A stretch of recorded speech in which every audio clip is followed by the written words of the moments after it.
আমি আবার চলে এসেছি নতুন একটা ভিডিও নিয়ে বন্ধুরা। তো কালকে ছিল কার্তিক পুজো, আর কার্তিক পুজোয় গিয়ে দেখো আমি চলে এলাম বন্ধুর বাড়ি গিয়ে দরজা খোলাতেই দেখলাম ওর ভাইজি দরজাটা খুললো। তারপরে চলে গেলাম আমি ওর সাথে একটু গল্প টল্প করে সোজা ঠাকুর যেখানে পুজো হচ্ছে, এই যে এই হলো বন্ধু যার আজ বাড়িতে পুজো, এটা হলো ওর বৌদি যার আজকে পুজো মানে কার্তিকের মা। আর এই হলো পুজোর ঘর যেখানে পুজোটা হচ্ছে। দুটো ঠাকুর ফেলেছিলাম, আমরা একটা ফেলেছিলাম আর একটা ওদের পাড়ার লোক ফেলেছিল। তারপর আমরা চলে এলাম ওদের ঘরে, একটু বন্ধুদের সাথে আড্ডা, ভাই বোনদের সাথে গল্প। আর এই যে ওর বোতলটা দেখো কি সুন্দর করেছে, হারিয়ে যাতে না যায় ওর নাম লিখে রেখে দিয়েছে।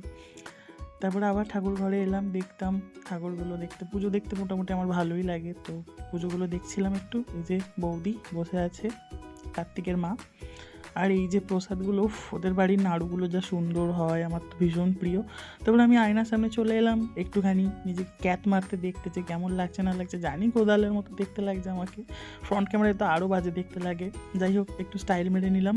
দেখলাম এই যে বন্ধুকে বললাম একটু হ্যালো কর, ও আমাকে কিস দিল, আমিও নিয়ে নিলাম। আর এই হলো কার্তিকের মা বাবা, যাদের যাদের আজকে পুজো, যাদের ছেলের আজকে পুজো। তারপর চলে এলাম খাওয়া দাওয়ার এখানে, খাবার সার্ভ করার ওখানে খাবার দিচ্ছিলাম, তাই জন্য ভালো করে ভিডিও করতে পারিনি। নিজের মানে আমি যে এত কাজ করেছি সেগুলো দেখাতে পারলাম না তোমাদেরকে, বাট ভিডিওটা তো করতেই হতো কমপ্লিট, তাই জন্য একটু দেখিয়ে নিলাম। আমার বন্ধুরাই সব সার্ভ